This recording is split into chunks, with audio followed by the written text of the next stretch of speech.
Salam sejahtera bagi kita semua yang datang dalam nama Tuhan Yesus.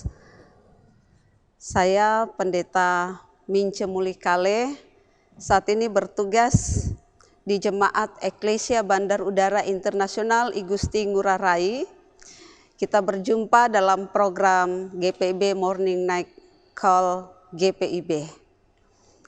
Mari kita bersama-sama siapkan Alkitab kita. Bacaan kita pada malam hari ini dalam Ulangan 9 ayat 4 sampai ayatnya yang ke-6.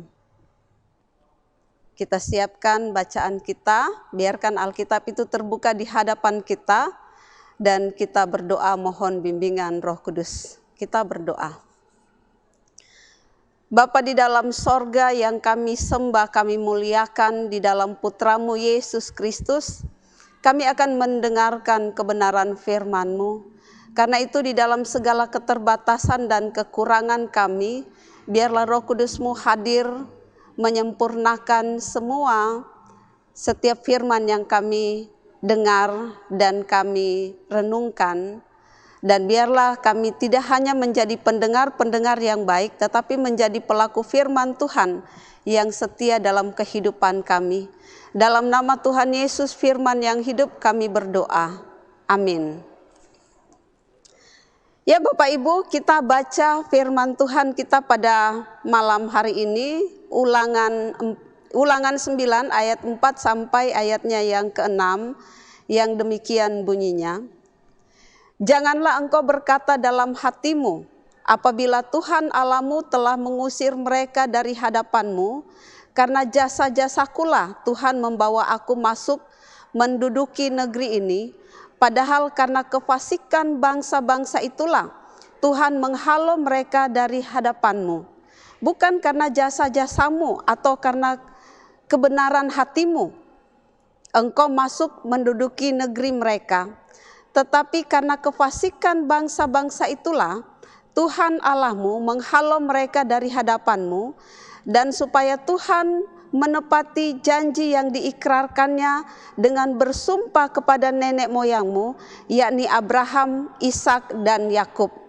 Jadi ketahuilah bahwa bukan karena jasa-jasamu, Tuhan Allahmu memberikan kepadamu negeri yang baik itu untuk diduduki. Sesungguhnya engkau bangsa yang tegar tengkuk. Demikianlah firman Tuhan pada malam hari ini. Saudara-saudaraku yang diberkati oleh Tuhan Yesus, menarik sekali bacaan firman Tuhan hari ini dengan temanya jangan sombong tetapi bersyukur. Pesan indah apa yang akan kita dapat melalui bacaan dan tema kita pada malam hari ini, pada hari ini? Oh tentu banyak Bapak Ibu, banyak sekali. Apalagi kita kembali belajar dari pengalaman umat Israel ini. Agar kita tidak jatuh dalam dosa yang sama. Apalagi kita tahu bersama pengalaman umat Israel berjalan bersama dengan Tuhan yang jatuh bangun. Kali ini nasihat dan peringatan disampaikan oleh Tuhan Allah melalui Musa yang disampaikan kepada umat Israel sebelum mereka memasuki tanah perjanjian, tanah Kanaan, tanah yang penuh dengan berkat, sekaligus juga tanah yang direbut dengan penuh perjuangan. Pesan ini atau lebih tepatnya peringatan ini disampaikan kepada umat Israel sebelum mereka menyeberangi sungai Yordan untuk memasuki atau merebut tanah Kanaan. Di sana mereka akan menaklukkan setiap raja dan kerajaannya untuk menguasai semua wilayahnya.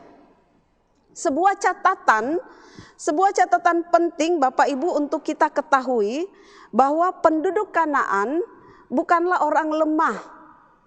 Mereka besar dan kuat. Mereka memiliki persenjataan yang lengkap. Sementara umat Israel sendiri hanyalah salah satu bangsa yang terkecil, tanpa persenjataan yang lengkap, yang terdiri dari perempuan-perempuan dan anak-anak. Umat yang selama beberapa masa bagaikan bangsa yang tanpa identitas, tanpa wilayah. Ajaibnya, karena mereka dapat mengalahkan semuanya. Apa yang membuat umat Israel mendapatkan kemenangannya?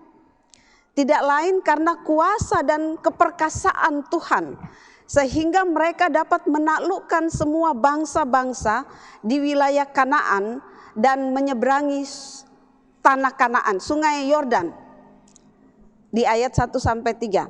Lalu apa pesan Tuhan Allah kepada mereka atas kemenangan menduduki tanah perjanjian atau tanah Kanaan itu?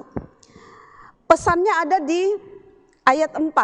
Dikatakan, jangan engkau berkata dalam hatimu, apabila Tuhan Allahmu telah mengusir mereka dari hadapanmu, karena jasa-jasakulah Tuhan membawa aku masuk menduduki negeri ini. Padahal karena kefasikan bangsa-bangsa itulah Tuhan menghalau mereka dari hadapanmu. Jadi Bapak Ibu, saudara-saudaraku yang diberkati oleh Tuhan Yesus, ini salah satu penyakit umat Israel, yaitu sombong. Mereka senang sekali membanggakan jasa-jasa mereka. Karena itu mereka diingatkan bahwa jika mereka bisa memasuki dan menduduki kota Kanaan, itu bukan karena kehebatan mereka, bukan karena jasa-jasa mereka, bukan karena pemimpin-pemimpin mereka seperti Musa atau Yosua, tetapi semua karena anugerah Tuhan semata. Bapak Ibu, hal ini juga mengingatkan kita semua, karena kita cenderung jatuh dalam dosa kesombongan. Kesombongan ini bisa menghinggapi siapa saja. Mau itu orang pandai, orang kaya, orang bodoh sekalipun bisa sombong. Bahkan orang miskin sekalipun bisa terjangkit penyakit ini. Kata Indro Warkop, biar miskin asal sombong. Nah, apakah kesombongan itu berbahaya? Apakah kesombongan itu bisa merusak pelayanan kita? Ya, karena jika tidak berbahaya, tentu firman Tuhan ini tidak sekeras itu memperingatkan kita. Dikatakan di dalam Yakobus 4 ayat 6b, bahwa semua orang sombong dibenci oleh Tuhan dan Tuhan akan menghukumnya. Allah menentang orang yang congkak, tetapi mengasihi orang yang rendah hati. Jadi ingat Bapak Ibu, ada 7 perkara yang dibenci oleh Tuhan, dan salah satunya itu adalah kesombongan. Di Amsal 6 ayat 17. Kesombongan adalah dosa, dan kualitasnya sama seperti dosa berzina, mencuri, membunuh dan sebagainya. Memang mudah menganggap enteng dosa kesombongan. Semakin banyak orang, semakin banyak yang kita ketahui, dan semakin besar sukses yang kita nikmati, semakin banyak kesempatan yang diberikan kepada kita, maka semakin cenderung kita untuk berpikir bahwa kita ini luar biasa, kita ini hebat, yang lain lewat. Dan semakin mudah juga kita akan menepuk dada, kalau bukan saya. Ada banyak orang menepuk dada dengan apa yang diraihnya sekarang. Jabatan, harta, prestasi, dan banyak hal yang menjadikan manusia sombong dan angkuh, termasuk juga kesombongan rohani. Ingatlah, bukan hanya kita yang diberikan oleh Tuhan untuk berhasil.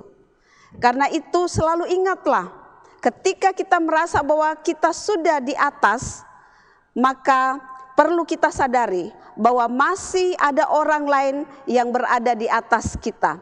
Ketika kita merasa bahwa kita adalah orang yang paling kaya, maka sesungguhnya masih ada orang yang lebih kaya daripada kita. Ketika kita merasa bahwa kita adalah orang yang paling pintar, paling hebat, maka sesungguhnya masih ada orang yang lebih pintar, masih ada orang yang lebih hebat daripada kita. Jangan pernah sombong jika saat ini kita memiliki kelebihan dibanding orang-orang di sekitar kita. Karena semua itu adalah pemberian dan anugerah Tuhan semata yang dipercayakan kepada kita. Bukankah hidup dan pelayanan kita ini hanya dari Tuhan, oleh Tuhan, dan kepada Tuhan? Bukankah segala kemuliaan patut kita berikan hanya kepada Dia saja? Lalu kita menyambutnya dengan penuh rasa syukur. Sebaliknya, damai sejahtera dialami bagi kita yang hidup bersyukur dan mengasihi Dia. Nah, Bapak Ibu yang diberkati oleh Tuhan, apakah penyakit seperti ini menyerang kita juga? Berhati-hatilah. Secara khusus Tuhan Yesus mengingatkan kepada murid-muridnya dan kepada kita semuanya di dalam Matius 23 ayat 12. Dikatakan, dan barang siapa meninggikan dirinya, ia akan direndahkan. Dan barang siapa merendahkan dirinya, ia akan ditinggikan. Tuhan Yesus saja, pemilik alam semesta ini, termasuk hidup kita, mau merendahkan dirinya. Mau merendahkan dirinya sampai mati di atas kayu salib. Tapi kita manusia yang berdosa justru mau meninggikan dirinya dan memposisikan diri kita seperti Tuhan. Sangat miris sekali. Karena itu Bapak Ibu yang diberkati oleh Tuhan, apa yang dihasilkan dari kesombongan? Yang dihasilkan adalah permusuhan. Permusuhan dengan Allah dan manusia. Ketika itu terjadi, maka kita dan orang-orang di sekitar kita akan kehilangan sukacita dan damai. Kesombongan itu menyesatkan dan merusak. Lebih baik kita menganut paham ini. Rendahkanlah dirimu seorang akan yang lain dalam takut akan Kristus. Tuhan memberkati kita dan firman-Nya. Amin. Mari kita satu di dalam doa. Kita berdoa. Bapa di sorga, kami bersyukur untuk kehidupan yang Tuhan percayakan kepada kami, untuk berkat-berkat yang boleh kami nikmati di dalam kehidupan kami, bahkan untuk keselamatan yang Tuhan anugerahkan dalam kehidupan kami. Siapakah kami ini ya Tuhan, sehingga Engkau begitu mengasihi kami?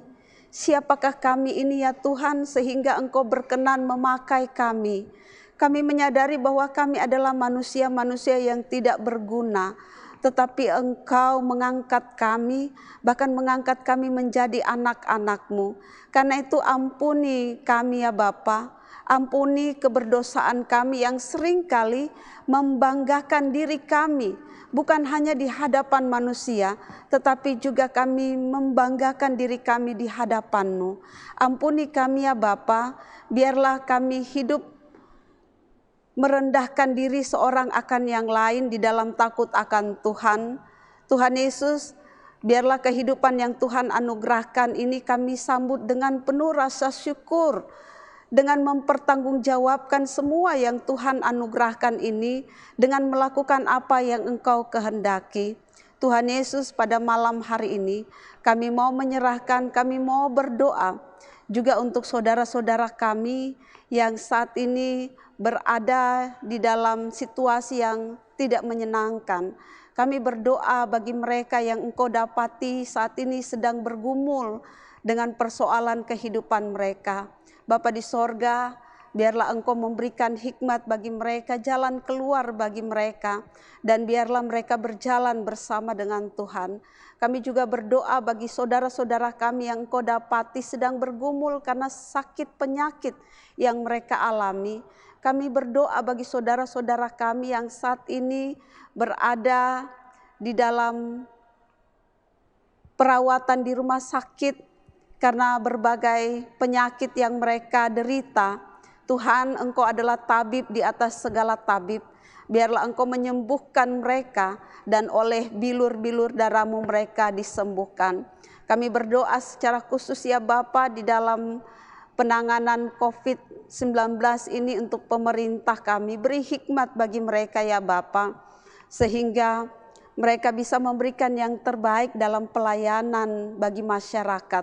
Kami juga berdoa bagi saudara-saudara kami yang terpapar COVID ini. Kami berdoa bagi mereka ya Bapa, bahwa kuasa-Mu lebih besar dari segala penyakit yang mereka derita. Karena itu Tuhan Yesus, kuatkan, teguhkan mereka bahwa semuanya akan kami lewati bersama dengan Tuhan. Tuhan Yesus, kami berdoa secara khusus bagi GPIB, biarlah Tuhan Yesus menyertai, memberkati setiap pelayanan kami. Dan kami yakin dan percaya ya Bapa, pelayanan kami yang menyentuh sampai ke pelosok desa-desa, Tuhan akan menyertai dan memberkati. Sehingga dimanapun keberadaan GPIB akan mendatangkan berkat bagi semua orang, bagi seluruh masyarakat. Karena itu kami serahkan Tuhan Yesus seluruh keberadaan dan pelayanan serta kesaksian kami. Biarlah semakin heran Tuhan memakai kami semua. Inilah doa kami ya Bapa, ya biarlah Engkau mendengarkan setiap doa kami, dan kami alaskan doa kami ini hanya di dalam satu nama yang berkuasa, yaitu Yesus Kristus Tuhan dan Juru Selamat kami yang hidup. Kami berdoa kepada Bapa di sorga. Amin. Selamat malam Bapak Ibu saudara-saudaraku dimanapun berada, selamat beristirahat. Tuhan Yesus memberkati kita semuanya. Bapak Ibu yang terkasih dan diberkati oleh Tuhan Yesus Kristus, terima kasih sudah setia untuk mengikuti, menyimak, mendukung morning dan night call GPIB yang diinisiasi oleh Departemen Pelkes GPIB. Salam sehat, tetap semangat, salam kasih dari kami pelaksana tim lapangan. Tuhan Yesus memberkati.